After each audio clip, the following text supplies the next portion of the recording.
the height of the British Empire, which had been steadily growing for the previous 200 years, Victoria, daughter of Prince Edward, was crowned Queen of England on the 20th of June, 1837.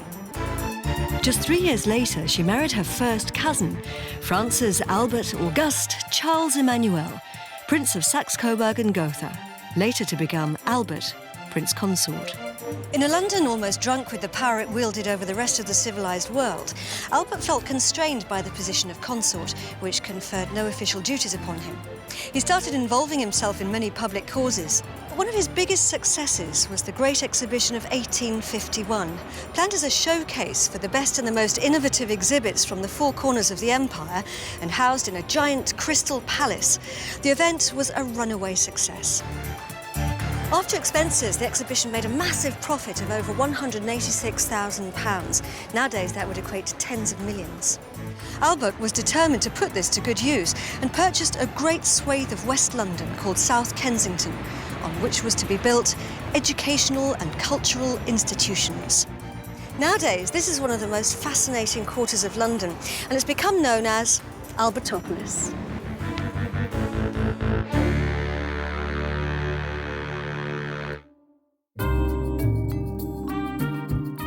We begin our walk outside the most famous department store in the world, Harrods, and from there head westwards along the Brompton Road and around the now upmarket Brompton Square. We pass the Brompton Oratory, one of the most famous churches in London, and continue towards the Natural History Museum. From here, we cross to the opposite corner of Exhibition Road to visit the Victoria and Albert Museum and Prince's Gate Mews. Emerging from the Mews, we visit the Science Museum and then walk up Exhibition Road and west along Kensington Gore to the Royal Albert Hall before crossing into Kensington Gardens to visit the Albert Memorial.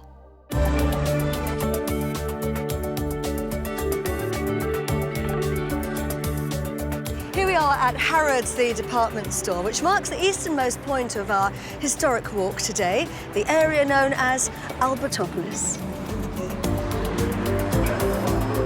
Sold a couple of years ago for £1.5 billion, a figure only slightly larger than some of the price tags inside, Harrods has always been a mecca for the rich and famous, with past customers including the likes of Charlie Chaplin and Oscar Wilde.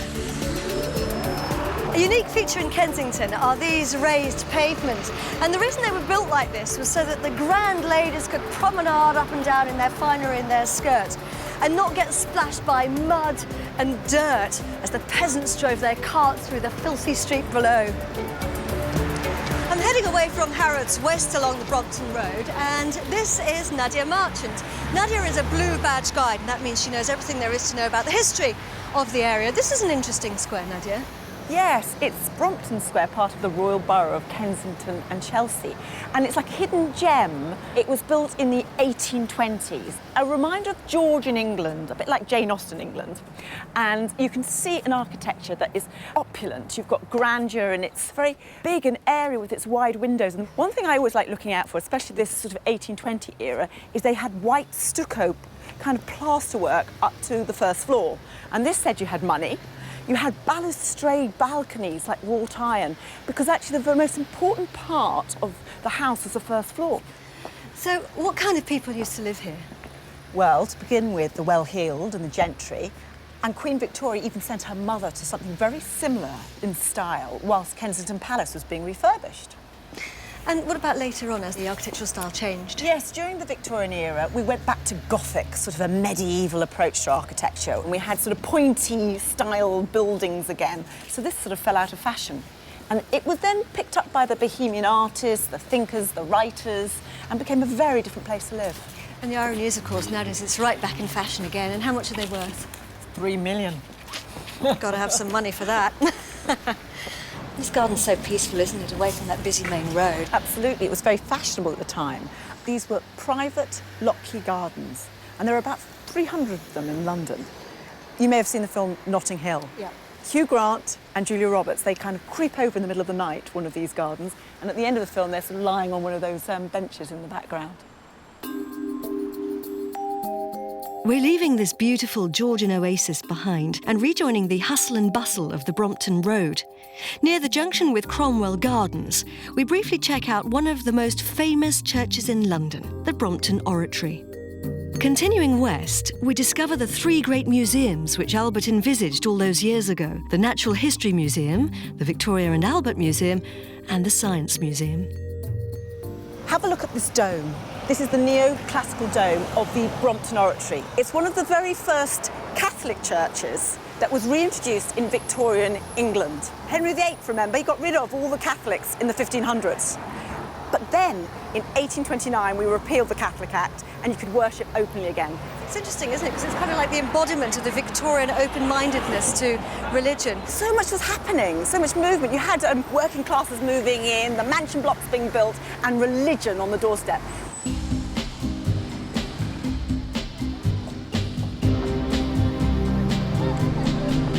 So we're now approaching a very exciting area.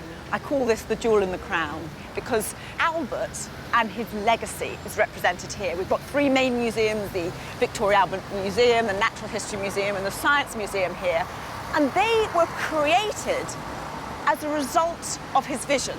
This great exhibition of 1851 was a success and 30 acres were bought in this area. So what was here when Albert first bought the land? Was it all green fields? Well, a lot of it was open land. We had actually animals grazing. There's even a cattle trough nearby on the other side of the road. This whole area grew up during the era of Victorian England. And this is really his vision. He believed in bringing science and arts together and making sure that there was some use for the future.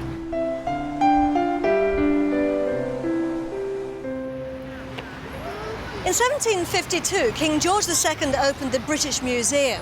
The collections grew and grew, and eventually the superintendent of the Natural History section, Sir Richard Owen, persuaded the government that they needed a whole new museum. And this happened to coincide with Albert's grand plan, and the result is this, the sensational Natural History Museum. The contract to design this architectural masterpiece was awarded to Alfred Waterhouse, who worked in the German Romanesque style, as a recognition of Prince Albert's patronage. Louise Fitton is curator here. Wow, look at this. Absolutely magnificent. Looks like a cathedral, doesn't it? Well, it's a cathedral to nature.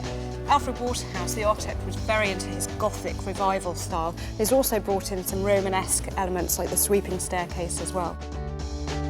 Here's someone you might recognise. Yep, the father of natural selection. Yes. Mr. Darwin. I mean, it's so great to have the Charles Darwin statue here and to have some of his specimens and artefacts actually still in our collection. It's great, isn't it, to think that the great explorers and thinkers of the empire, all their collection is here and we can still see it today.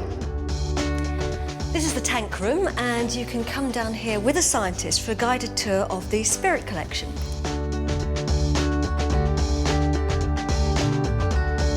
These fellows are part of a collection of over 70 million specimens and other objects here at the museum.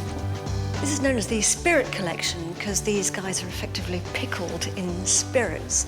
Back in the olden days, they used to pickle them in alcohol like cognac, but nowadays they use more modern concoctions.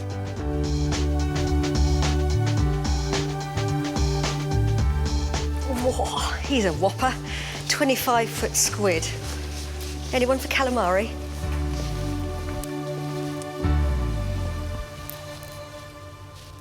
Something that really brings home the historic importance and the eminence of the work that they do here at the museum. Look at this. These are Darwin's original samples. He put these in the bottles, he wrote the labels, and he brought these back on his voyage on the Beagle. And it's incredible, really, to think that these contributed to all that important work that he did. On the opposite corner of Brompton Road and Exhibition Road lies the second of the three great museums built on the land Prince Albert bought. It was called the South Kensington Museum, but it later changed its name to the Victoria and Albert Museum, unsurprisingly. In 1899, Victoria laid the foundation stone for this building. It was to be her last ever official public appearance.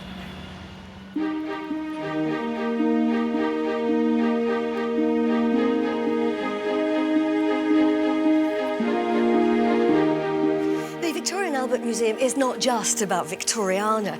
The exhibits range from these magnificent medieval monuments, statues and effigies from around the world to this colourful collection of contemporary glassware. In fact, the whole ethos running through the museum is all based around art, architecture and design, and that hasn't changed since Albert's day.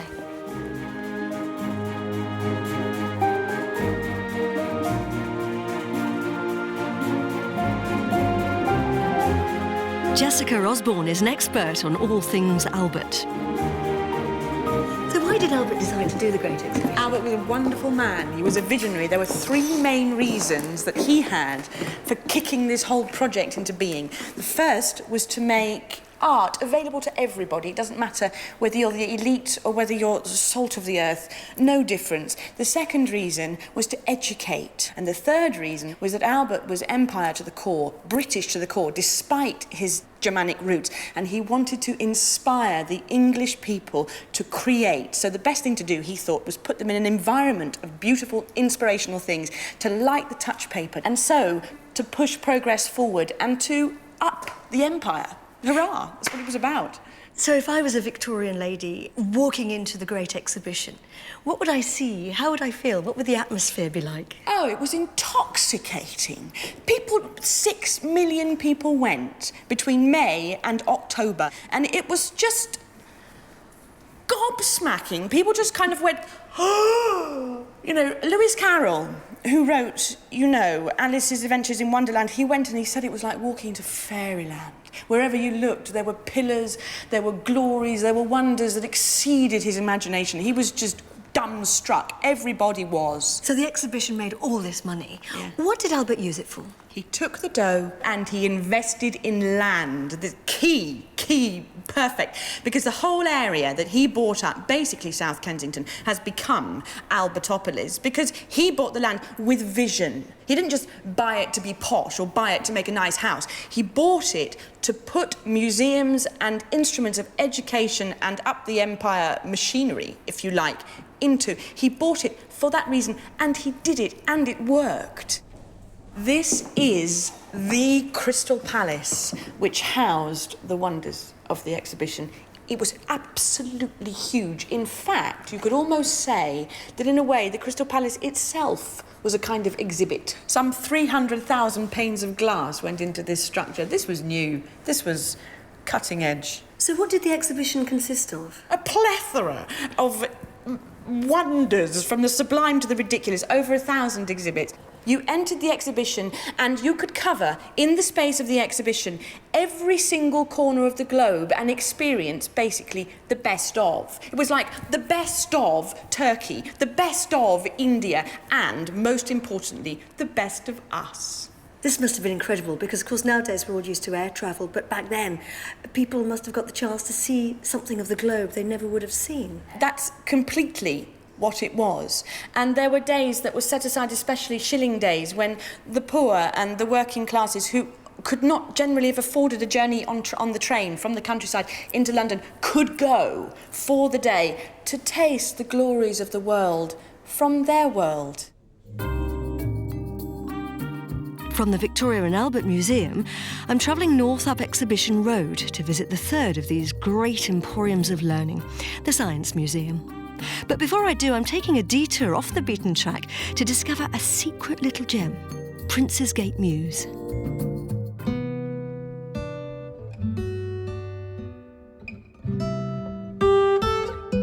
Hidden behind the Victoria and Albert Museum, which is that building just over there, are these beautiful little mews streets. This is typical London.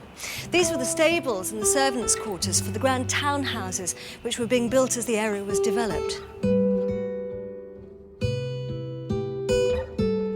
Mews 42 is a double house which its owner, Jesper Thompson, has converted into a beautiful art gallery. It's a gallery that's been running for 4 years. The first night I had 200 people in here, and since then I've been doing lots of art shows, and it's been very successful. When you think about 150 years ago, there was all the hustle and the bustle, and now, of course, here we are in this beautiful, tranquil art gallery. How things have changed. Dramatically, I mean, the Mew Street tradition has a very much of a village feel. Pastely coloured, individually painted, it's a cobbled street. And very often they're also dead ends or cul-de-sacs, so there's no through traffic. For a lot of people, they like that sort of privacy, and that you don't find in many parts of London. The last of the museums to be built here was the Science Museum, which obviously houses everything scientific, from the machines that powered the British Empire to the latest findings in the solar system. Ben Russell is the curator of mechanical engineering here. It's machines like this, isn't it, that drove the British Empire, which was this huge venture and needed feeding. Absolutely, yes, yeah. Without machines, Britain wouldn't have become this enormous sort of trading network. So the machines are important. They make you what people want: cotton, clothes, things for markets, things for goods, things for people's homes. What would you say is the legacy that Albert, Prince Consort, left us? Well, he left us this amazing site, right, slap bang in the middle of London, and the ability really to go out and talk about this stuff, science and technology and engineering. It's astonishingly creative, and the things which he came out with had this amazing capability to make modern Britain, make the modern world. Actually, I think we're much more about that than the other museums in South Kensington. I think that's our sort of unique selling point, I guess you'd say. Now I'm continuing my walk north up Exhibition Road and turning left into Kensington Gore. This is where I get my first view of the jewel in the crown of Albertopolis, the Royal Albert Hall.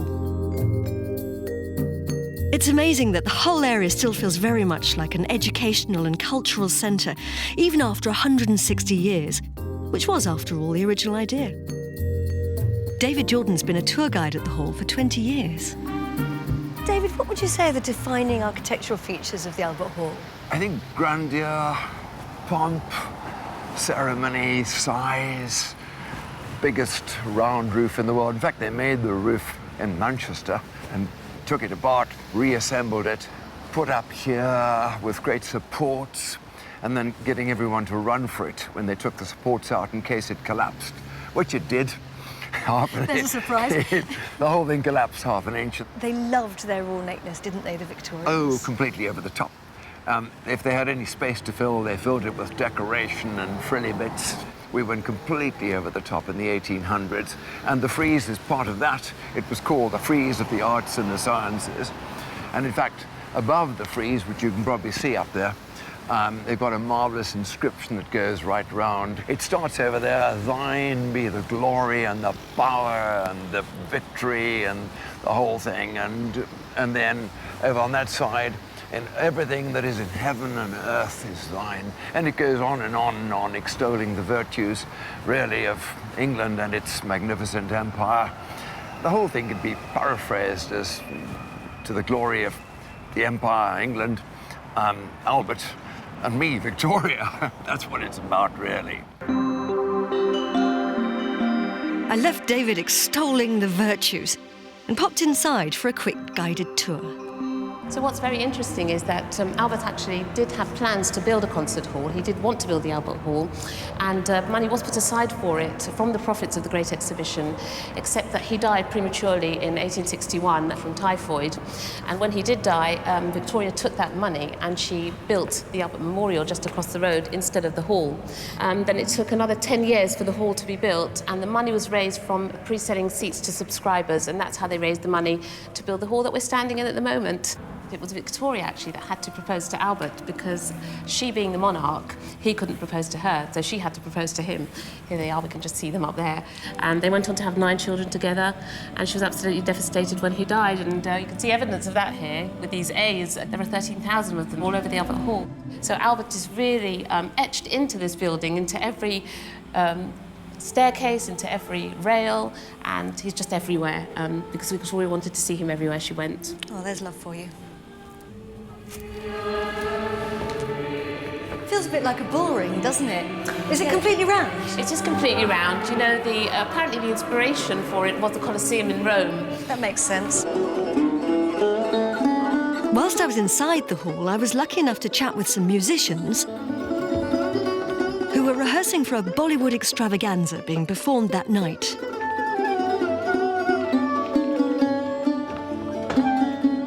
Sorry. quite interesting, isn't it? Because, of course, this place was built during the British Empire, and you guys have come from India to play here. There must be a certain resonance in that. It signifies authority, it signifies art, from the Western world. So yes, it's a sort of venue that you've read about. It's like, when we read Wordsworth and English literature back in India, it's like that. You heard about this venue and had its great history behind it.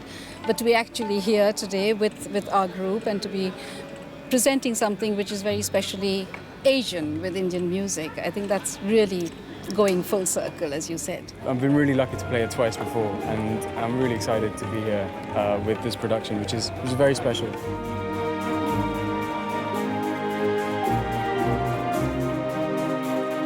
Back outside, I rejoined David for the last leg of this historic walk. We crossed Kensington Gore to visit the Albert Memorial. This is the Albert Memorial. Poor Albert died aged 42, and Queen Victoria was absolutely devastated. Within a year, they'd started construction of this amazing memorial to him. It took 10 years to build, and then another 3 years to get his statue there, done in 24-karat gold. And he's holding not so much the Bible, which is what people think, but in fact he's holding the catalogue to his great exhibition, which had taken place 10 years before in the park behind him.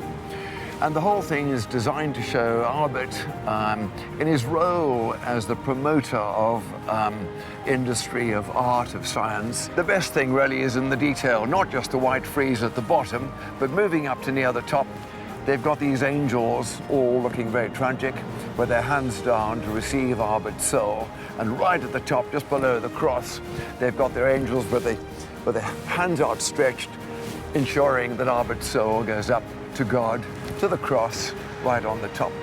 The whole thing really is very extravagant, religious, Albert, God, all in the same package. And then around the outside, you've got the 4 continents, and the front here, of course, you've got Europe and Asia. And at the back, you've got Africa and America.